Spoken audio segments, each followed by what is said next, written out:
I've known her since she was a very young girl, and I still think she's a very young girl.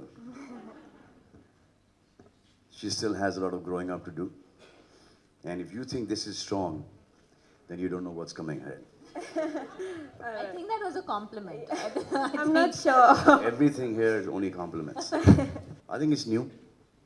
It's different. I think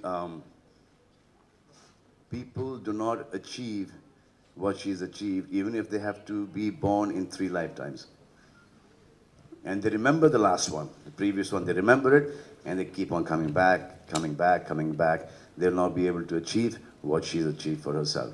So at 29, I think she had a lot to say. So before she forgets what she wanted to say, I thought that was a very wise, sensible decision for her to write her autobiography.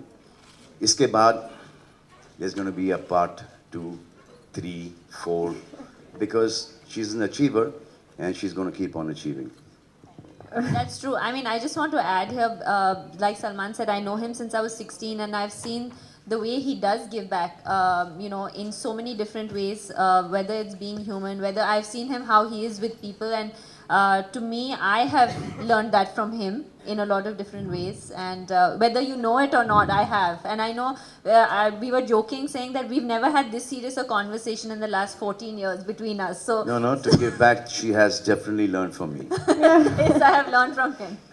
I'm probably at one of the biggest days of my life, also because of the book, also because one of my very dear friends is here with me, and so it's been an incredibly busy day. I have no idea. I don't think I've had lunch. I just had some chai and some breakfast, but I'm here, and this makes it worth it. I mean, I just want to say that this makes it worth it, and you being here makes it worth it. So thank you so much.